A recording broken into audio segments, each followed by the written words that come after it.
Hey guys, welcome back. BDCKR here. We're back with our weekly Q&A thing. It's a YouTube.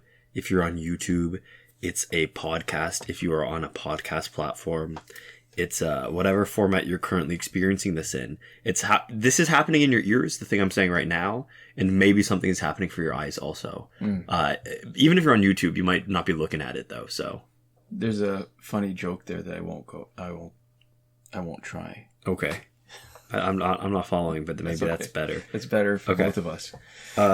So this is our season of sort of old favorites, right? We're going to go through different teams that we really like and enjoy. What are we looking at today? We are looking at a surprise team. It's surprising both ways that we have enough teams to keep on going, that I didn't have to push the limits to say, oh, let's pretend we really like this team.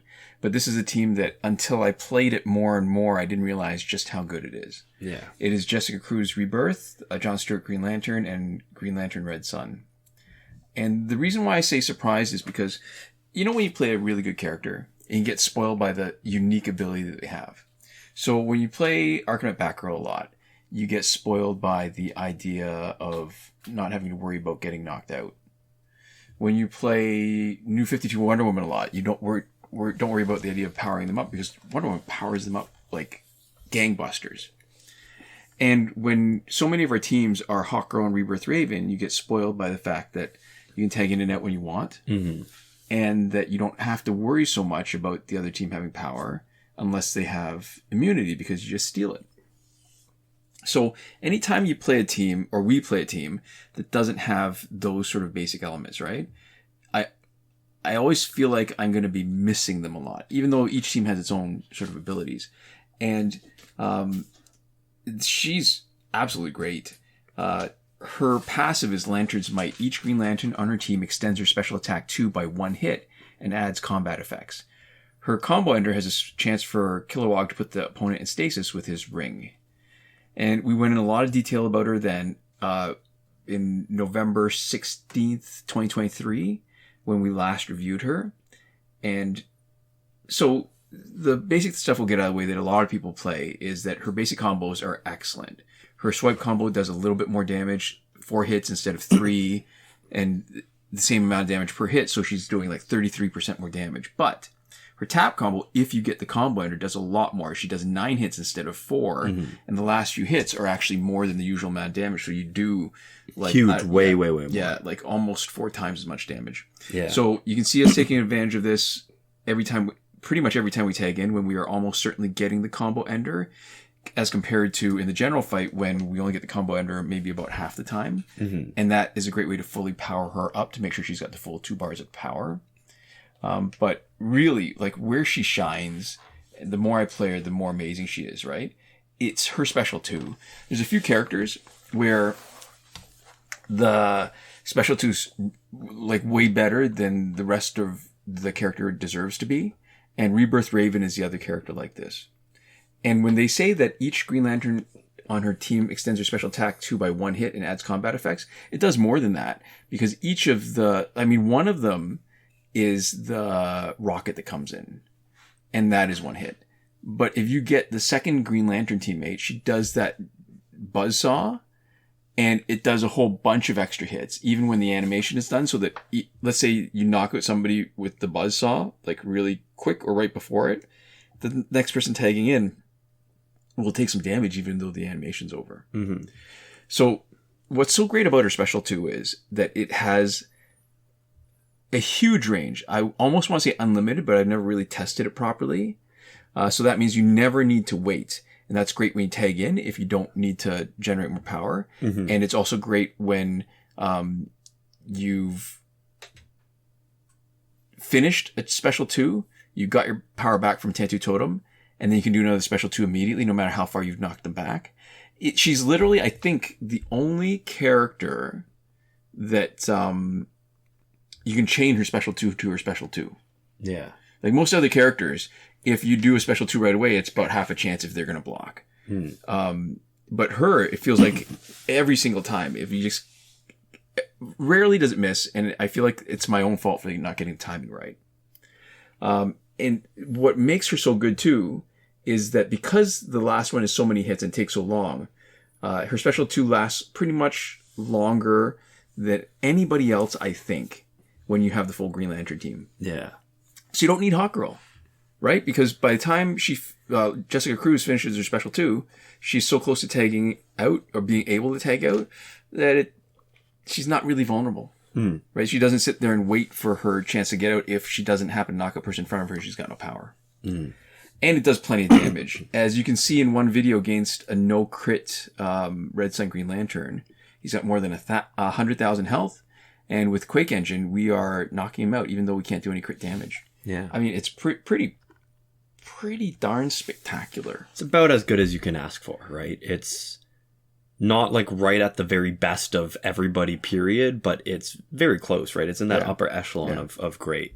I mean, there are other characters that would be almost as good. You've got later stage characters that have maybe as high damage, maybe as good as special 2 that you can leverage to something more, but she can... I'm going to see if I can find footage of it, and I might stick it at the end of this video, but she can literally knock out all 3 opponents with one special 2. So every one of her hits has the potential to knock out the opponent. The late stage opponents, or late stage characters can only knock out on the last hit. She is so much better than that. I mean, because she does so much damage, the other way you could do it instead of Quake Engine would potentially be, using skulls. I love the skulls, especially on somebody who you don't have to worry about getting power. Like she, you don't. You just do your tap combo, you fully power up, and you're good to go. But this particular loadout is a lot of fun and really good. I am so impressed by her. Listen, there's certain superficial things like her basic attack that makes her so attractive, but it's really playing with her that I feel like her special 2 is as good as Rebirth Raven's and like a tier above anybody else's. Yeah. Yeah. So there we go. And we're going to get into our first question. It's a big one, so we're going to do it in parts. But I just want to say, I've talked about it not too long ago. I've been playing more Deadlock. It is an exceptionally fun game. I don't know, you never know the future. You never know how it's going to go. But generally with Valve games, I find their monetization to be gentle. So I'm imagining that it's not going to be too much of a... I actually am not 100% sure how they're going to end up making money from this yet. Right? Well, that's the one that's all... Is it still in beta? Yeah, it's the one that's still in pretty early beta. But it's so much fun. Right. Like I'm enjoying it more than most games when they're fully released. Right. I'm just having such a good time with it. I am finding it's like one of the only multiplayer games where I like it enough for the game itself and not just as an excuse to hang out with people, where I'm like willing to play it by myself, Oh yeah, when nobody's around. Yeah. Got it. Anyways, our first comment of the week comes from Dakarin Doro. Or I could say Dakara Indoro. Yeah. 8346.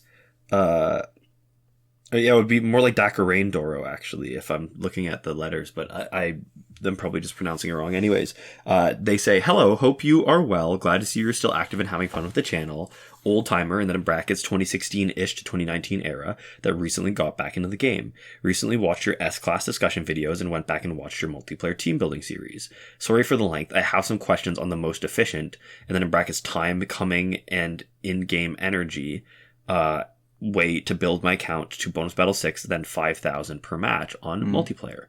And there's a lot of questions here, so we'll commit to at least going part by part for some of them, right? Sure. And then we can stop if we ever feel like we've done enough. Sure. But so question 1: I stopped playing properly prior to metal cards, which add further power creep. Lowest stat golds have 1,500 joint damage / health, and the highest are almost double at 2,800. On top of generally better passives, more dynamic move combinations, and inbuilt team synergies.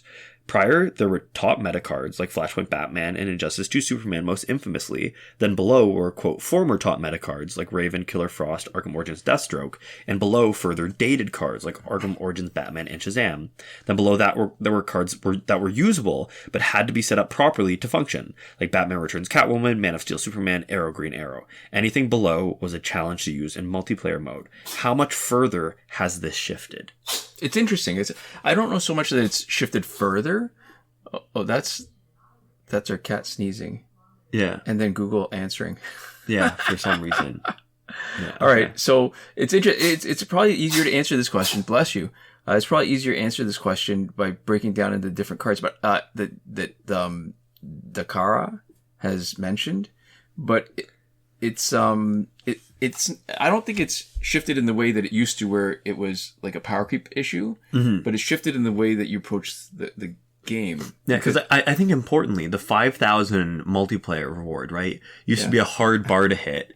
And as things have shifted, you can run into harder teams, because there's more stats in those longer ladders. Yeah. But the threshold for the battle points hasn't shifted. Yeah. So practically speaking, anybody who was usable and good before is probably usable and good now. But also, especially with Elite 10s, right? Yeah. So actually, more people are usable than used to be, as long as you've got sort of a strategy that allows you to deal with people who have higher stats than you. Yeah, because you can see in our fights, I mean, the way the meta has changed, because when Dakar has mentioned Flashpoint Batman and Injustice 2 Superman as being top meta cards. So Flashpoint Batman is still really good. He's one of the 2, I think, cards that are viable as basic damage dealers if you want them to be your main damage guy. That and Batman Ninja Catwoman. But the game has shifted so far towards specials because of the Tentu Totem and Master's Death card that I think fewer people use Flashpoint. And even when we use Flashpoint Batman, he's actually not the focus. He's there for his passive to make Flashpoint Deathstroke like S tier, super tier. And that's also what changes for me in Justice Superman, because his passive was that shield that he has, right? That not only could it protect you from one special, but you could decide when to use it if you didn't want to tag him out. Yeah. If you blocked, your special would stay. And if you didn't block, then you would use up that one shield. Mm-hmm. And because Tentu Totem makes it so easy to get your power back, right? If you use it and you take away his shield, all of a sudden he's got no shield, but you still got your power. So the only thing that's changed is you've wasted a bit of time, you've taken away shield, and now he's not protected anymore. I mean, it doesn't change that his stats are super high, right? Because of his passive that boosts both his damage and his health. But I don't think he's nearly as good a teammate. Mm-hmm. He's still good, sort of the main damage dealer if you use him for special 2 and you build the team around him, but he's not nearly as much of a beast as he used to be, where you would just stick him on any team. What else? So that was below were former top meta cards: Raven, Killer Frost, Arkham Origins, Deathstroke. It's a good point. Raven and Arkham Origins, Deathstroke really changed the game when they were introduced. Do you remember like Raven's passive where you do the health swap? Yeah. Made a huge difference, yeah. Right. It was a different fight than anybody else. You had to focus on high single hit damage to try to bypass it, or you needed to be strong enough that you could withstand a couple health swaps. It made it a lot easier for you to make a mistake and lose a fight instead of just having like a better or worse team. Yeah. It made it a lot easier for a fight to like be really up in the air before you got into it. Yeah. Yeah. So Killer Frost's energy, or the power dampening, was way more important before Tentu Totem, that doesn't require power generation. And it was way better before Earth 2 Solomon Grundy did pretty much the same thing. I mean, he did it only when an Earth 2 teammate was in front of him, in front of the opponent. And Killer Frost does it all the time, but I think their power dampening is more. So there's actually synergy there if you wanted it, but Killer Frost is still good, but her attack is so low that you're using her mainly for the passive as a support character instead of being both able to do something really nasty to the other team and still do a decent amount of damage. Arkham Origins Deathstroke, I think fewer people are using it now, not because he's worse, but mainly because we're still waiting for his challenge to come back. Mm-hmm. What else? Because I think a lot of that has changed really. When we talk about it, all these, right, for Flashpoint, Batman, and Justice 2 Superman, Tentu Totem has had an effect in a way that's really obvious with Batman, but not as obvious for Injustice 2 Superman and for Killer Frost. Yeah. So I think it's hard, right? Because the meta shifting kind of is two things, right? It's who you see most often. Yeah. and it's what is viable, right? So I think the meta has probably shifted a good way in terms of like who you see most often in fights. But in terms of who you can still have on your team, I think the meta hasn't shifted as much in terms of like, oh, well, you can't play these people anymore. Right. Because Arkham Origins Batman, which is mentioned here as being a dated card, he's still super good. Yeah. Like even with Tantu Totem, what changes things is that he's viable as the first person, as a lead guy, as your team, so that you can just start rocking you don't have to worry about tagging in. You start rocking your special 2s right away. And if you do it right, you get your power back and you can just keep on doing it immediately without having to waste the time it takes for tagging or make yourself vulnerable to entry hazard. Yeah. In some ways, the gears have actually made more people viable just because you can sort of shore up their weaknesses, and with the right gears, like everybody is pretty great. And I think the gears also tend to give a much stronger advantage to the real person playing than the AI, because you can set up the gears in a way with like a special specialist, for example. Yeah. Like that behavioral difference of just hitting them with specials over and over again is a huge advantage. Or even planning when to. Yeah. Like that decision to only do it when you get your power back and like, yeah, all that stuff. Right. Because it makes the team that it creates or generates a bigger contrast between a real playing very poorly and playing with a specific strategy in mind where you want to tag in for this at this moment, like Rebirth Raven, right? She steals power. She's an example of somebody not with gear, but just that if you play her right, she's so much more effective than if she just happens to randomly tag in whenever. Yeah. And Shazam, I don't think is actually that bad still. What it means is that instead of wanting to do a special 3 to get that unlimited power for I can't even remember how long and taking really low damage, Tantu Totem has essentially replaced that. So yeah, he shifted down. He's still pretty good, but even him, it's not even so much that he compares less well, more poorly. It's that even his own strategy is that you really just do want to launch a special 2 because it takes too much time to get a special 3, and you can just generate so much more power with Tantu Totem by knocking out opponents. And his special 2 is decent, does a decent amount of damage, so you don't have to worry about it. Yeah, so there we go. What are the other characters they mentioned? Well, I think that's kind of enough. The specifics, right, is just sort of how they shifted. Yeah, I will say that Batman Returns Catwoman I don't think was ever that good. Neither was Arrow Green Arrow. I've never been impressed. Man of Steel Superman I think is better now because there's many different ways to get him power so that you can basically roll the dice every once in a while to try to get it free again. So New 52 Woman works. Giving him Tantu Totem directly works. And because his special 1 is so fast, Tantu Totem with Claw of Horrors is so much fun, in my mind at least, because I find Astral Harnessing the opponent very frustrating, and the opportunity to just drop in, destroy Astral Harness while they're still invulnerable, because you keep on getting your power back, is, I don't think Man of Steel Superman's gotten any worse. He's, if anything, maybe a little bit better. Yeah. So there we go. Next question, same person. Number 2, traditional team building suggests a tank, basic damage, and special specialist. Is that still viable? And I think we talked about this a little, right? Viable is interesting because I think most stuff that used to be viable is still viable, broadly speaking, right? Yeah. You can still win with that team. Yeah. Is it meta? Definitely, I would say less so. I think the meta has trended towards being able to just pump out so much specials damage that your special specialist is basically everybody.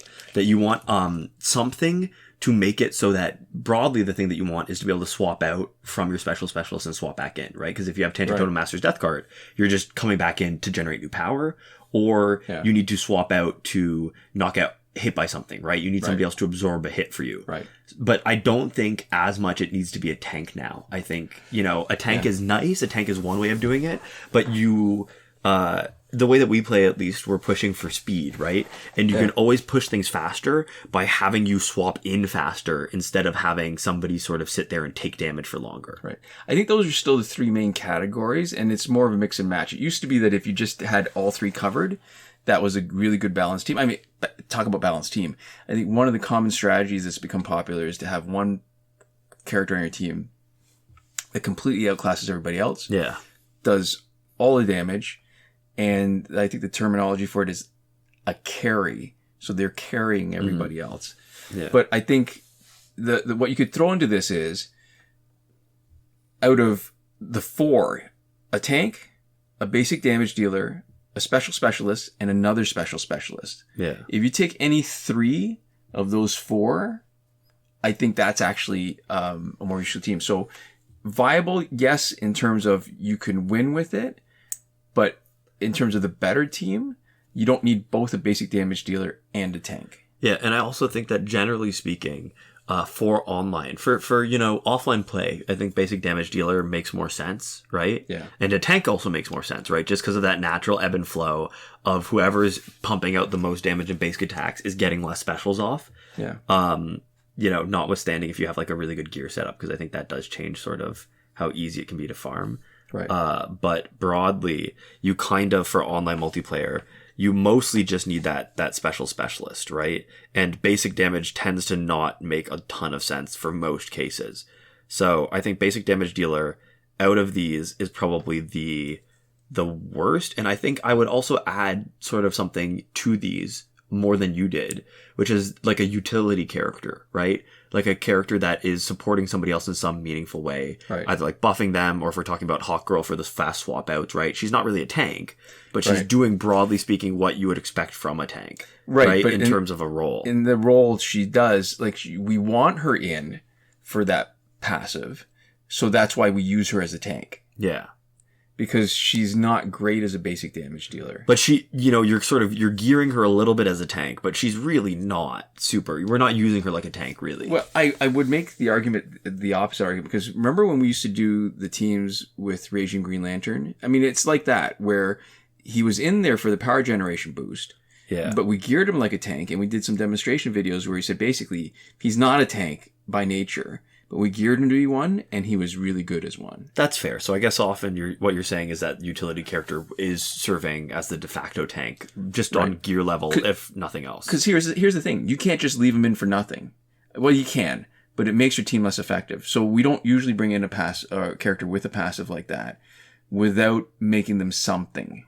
Yeah. And a tank is the easiest thing to make somebody if they don't have any natural ability to something else. Like Rebirth Raven is a natural secondary special specialist. Yeah. Right? So she's easy. So that's what I mean by you pick 3 out of the 4, and 2 of the options are special specialists, as long as you can gear them properly.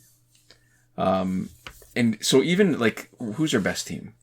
Our best team is either a Justice League team or the Flashpoint team. And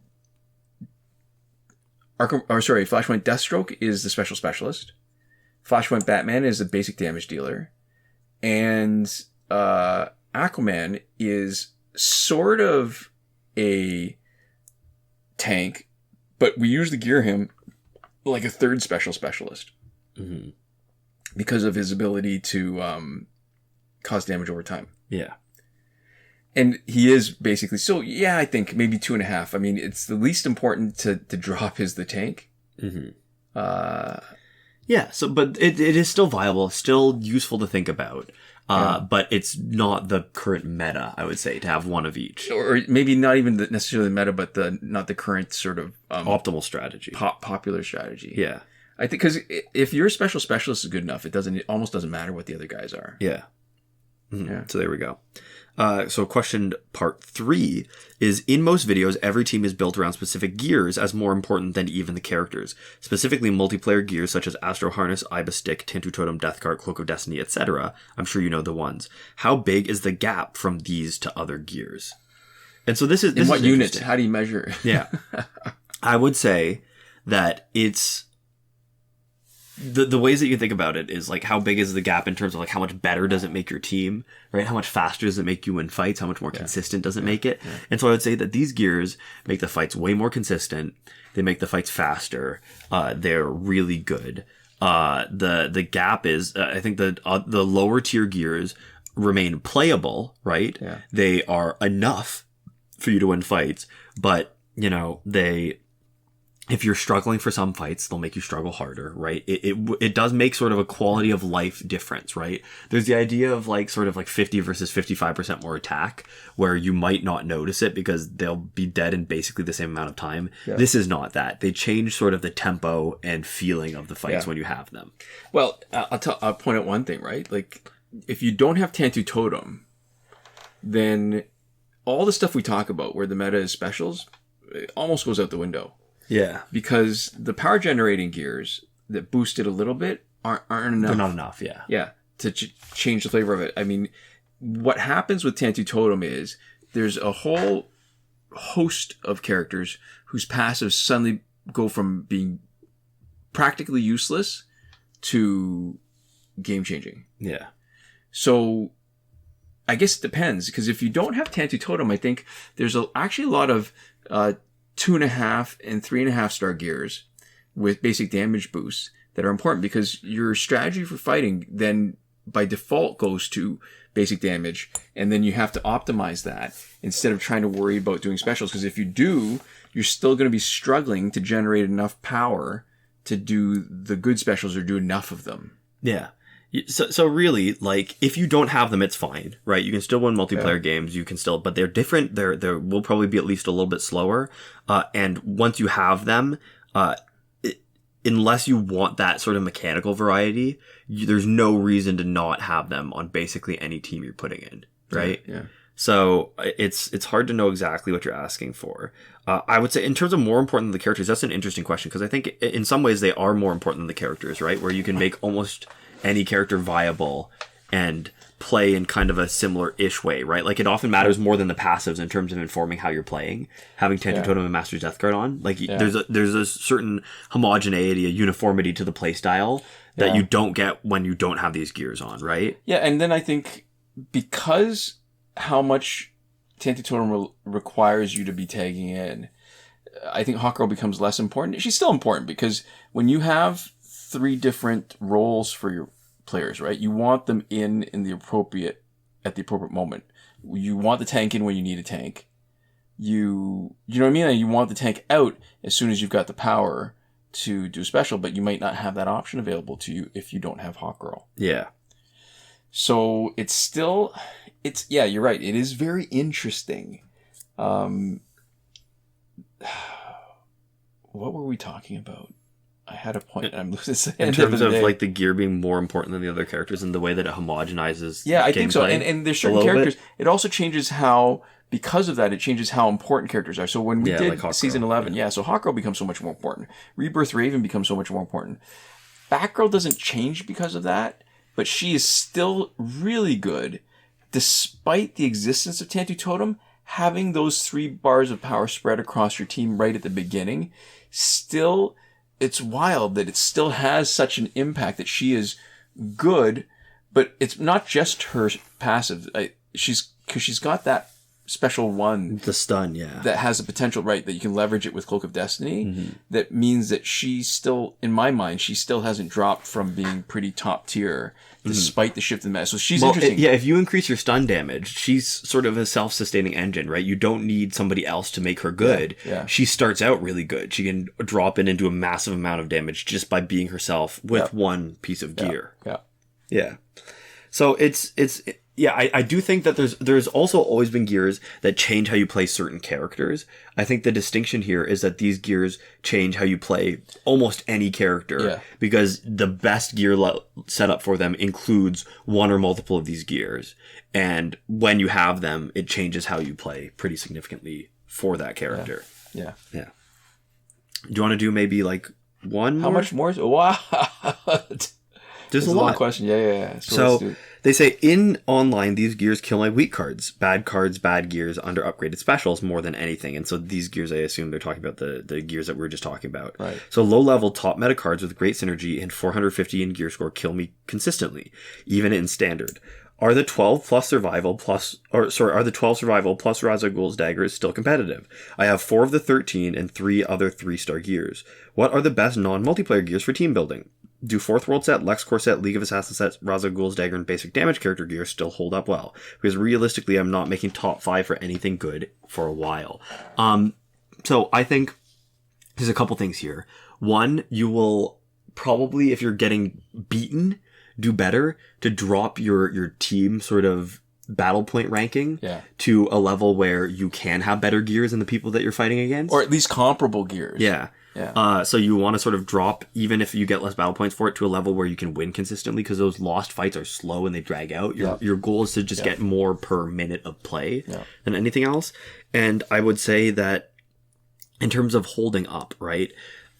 Offensively versus defensively are very different things. I think for multiplayer, because of the way that it rewards you, like getting more hits and building up that power and stuff like that, most gear does hold up when you are the person playing, right? When you're not setting in a defensive team. Right. So I think the thing that you're going to need to do a little bit is, for fights that make sense for you to win, that you're not totally outclassed in, like practice your tempo and like your actual skill playing the game is going to make a difference for how viable things are, right? So in terms of like basic damage character gears, right?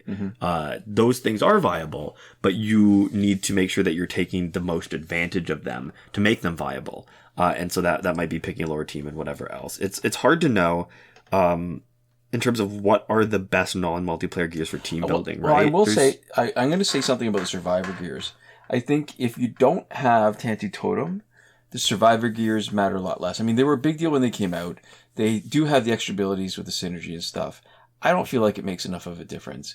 And if I did not have the gears that we have in our account right now, I would focus on the basic damage boosting gears. And there's decent ones at 2.5 and 3.5 stars where you can build up your damage. So there's a huge divide between having Tantu Totem and not, right?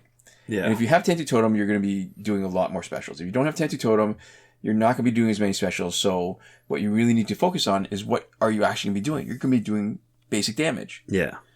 And the Mark of Lady Shiva, excellent gear.